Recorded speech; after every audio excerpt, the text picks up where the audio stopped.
तो जैसा कि आपने टाइटल में पढ़ा, ये फाइट जुजुत्सु काइजन की one of the funniest fight होने वाली है, क्योंकि जेजेके में अभी तक जितनी भी फाइट्स दिखाई गई है वो सारी सीरियस होती है, मतलब सीधा आर या पार वाली सिचुएशन होती है। लेकिन ये फाइट देखते देखते आपको हंसी आने वाली है, जिसमें एक तरफ है दुनिया का सबसे पुराना सॉर्सरर केंजाकू और दूसरी तरफ है ताकाबा, जो एक काफी फनी कैरेक्टर है, लेकिन इसके पास अपनी एक रेयर एबिलिटी है जो हम आगे जाकर देखेंगे।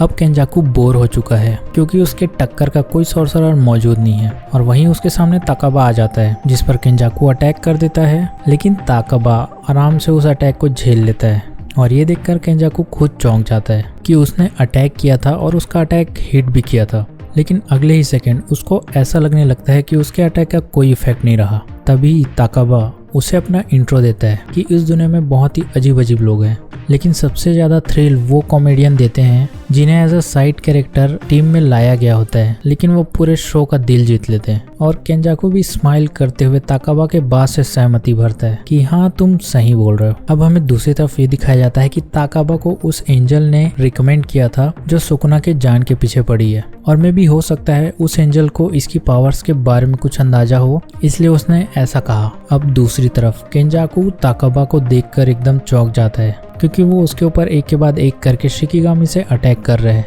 लेकिन वो अपने फनी पावर के कारण हंसते हुए सभी को टाल दे रहा है। जैसा कि इस पैनल में आप देख सकते हो, केंजाकू ने उसके ऊपर कीड़े छोड़ दिए, लेकिन उसने इमेजिनेशन का यूज करके अपने आप को कार्टून बना दिया, जिससे उसके ऊपर शिकिगामी के कोई अटैक इफेक्ट नहीं डाल रहे। केंजाकू ताकाबा के कर्स टेक्निक को गैस कर रहा होता है कि हो सकता है इसकी curse technique ammunition of phenomena है। अब वो इतना सोच रहा होता है कि ताकाबा उसके सिर पर एक अमेरिका का झंडा जैसा टोपी बना देता है, जिसको केंजाकू निकाल कर फाड़ कर फेंक देता है भाई। और यहाँ देख के समझ आ रहा है कि केंजाकू बहुत ही ज्यादा एनॉय हो चुका है उससे। अब केंजाकू को ये बात समझ आ गई कि ताकाबा अपने इमेजिनेशन को किसी पे इन्फोर्स भी कर सकता है और खुद अपने आप पर भी यूज कर सकता है, और अगर वो केयरफुल नहीं रहा तो उस पर भी ताकाबा भारी पड़ सकता है। अब ताकाबा अपने जोक्स को यूज करके केंजाकू के गाल पर मेक मी लाफ लिख देता है, जिसे देखकर केंजाकू अपना दांत पीसने लग जाता है, और भाई यहाँ पर उसको बहुत ज्यादा गुस्सा आ रहा है, चेहरे पे साफ दिखाई दे रहा है इसके। और यहीं पर ताकाबा एक गंदा सा जोक मारता है, ये बोलकर कि ये वन लाइनर है, इसको तुम कितना भी चाहो यूज कर सकते हो रॉयल्टी फ्री। और वो लाइन है, this is none of your business. और भाई ये सच में फनी नहीं था, बिल्कुल भी नहीं, और केंजाकू को भी बिल्कुल हंसी नहीं आई इसको सुन के। अब केंजाकू ताकाबा को बोलता है कि अगर तुम्हारे जोक्स तुम्हारे ऑडियंस तक नहीं पहुंच पा रहे तो तुम्हारा कॉमेडियन होने का कोई मतलब नहीं है भाई, सच बोल रहा हूँ। तुम्हें ऐसे जोक्स बनाने चाहिए जो तुम्हारे ऑडियंस को समझ आए, और उसकी कर्स टेक्निक काम नहीं आती। और यही केंजाकू उसको पेट में जोर से एक घुसा मारता है और ताकाबा दूर फेंका जाता है। और अब केंजाकू के चेहरे पर स्माइल है, क्योंकि उसे समझ आ गई है कि ताकाबा अपनी कर्स टेक्निक को तभी एक्टिवेट कर सकता है जब तक कि उसे खुद पर कॉन्फिडेंस हो, जो कि हर किसी स्टैंड अप कॉमेडियन के ऊपर भी लागू होता है। क्योंकि अगर आप 5-6 जोक बोल चुके हो और कोई आपके जोक पर नहीं हंस रहा तो लिटरली भाई आपको पसीने आने लग जाएंगे। अब केंजाकू उसे मारने के लिए उसके पीछे जाता है, तो ताकाबा पीछे हटते हुए चिल्लाते हुए बोलता है कि मुझे कोई फर्क नहीं पड़ता कि तुम्हें मेरे जोक्स फनी लगते हैं या फिर नहीं, जब तक बाकी लोग को हंसी आ रही है मुझे कोई टेंशन नहीं। तो केंजाकू उसे बोल देता है कि तुम ज्यादा बड़ी बड़ी बातें कर रहे हो, और इससे ताकाबा का चेहरा उतर जाता है। अब ताकाबा एक दूसरे को देखने का कॉन्टेस्ट रखता है जिसमें आंख नहीं झपकाना है, और दोनों में से जो पहले हंसा वो हार जाएगा। तो केंजाकू अपना जीभ निकालता है और खोपड़ी खोल देता है, और उसे देखकर ताकाबा को हंसी आ जाती है और वो हार जाता है। फिर उसके बाद केंजाकू उसे जोर से पंच मारता है, और पंच खाते हुए ताकाबा दूर फेंका जाता है। लेकिन ताकाबा अपने हौसलों को टूटने नहीं देता,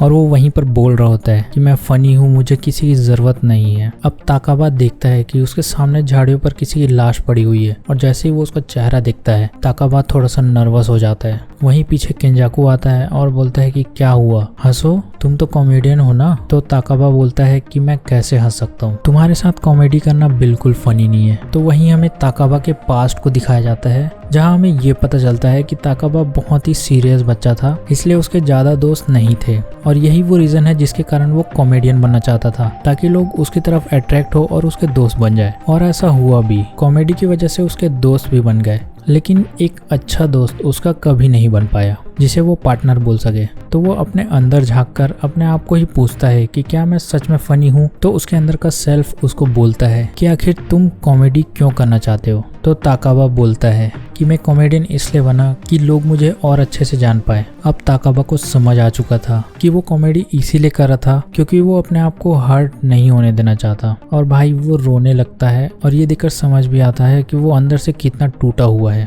वो एक कहावत है ना कि जिनके चेहरे पर हमेशा स्माइल होती है वही सबसे ज्यादा अंदर से दुखी होते हैं। सेम केस ताकाबा के साथ भी है। अब केंजाकू उसके ऊपर अटैक करने ही वाला होता है कि ताकाबा उसके सामने झुक जाता है और उसे सॉरी बोलने लगता है। ताकाबा ये भी बोलता है कि मैंने तुमसे झूठ बोला कि मुझे फर्क नहीं पड़ता कि तुम हंसते हो या नहीं, बाकी ऑडियंस मेरे जोक पर हंसती है, लेकिन मैं ये चाहता हूँ कि अगर 100 में से 99 लोग हंस रहे हैं तो मैं सेटिस्फाइड नहीं हूँ। मैं उस आखिरी बंदे को भी हंसाना चाहता हूँ और यही एक रीज़न है जिसके कारण मैं तुम्हें हंसा के रहूँगा और हंसते हुए तुम्हारा पेट दर्द करने लग जाएगा। और केंजाकू भी मजे कर रहा है भाई। वो हंसते हुए बोलता है ठीक है ट्राई करके देख लो। तो बस इस वीडियो के लिए इतना ही। इसके नेक्स्ट चैप्टर का मैं अगले वीडियो में लेकर आऊँगा। तो अगर आपको वीडियो अच्छी लगी तो वीडियो को लाइक करें और चैनल को सब्सक्राइब करें। Thank you for watching this video.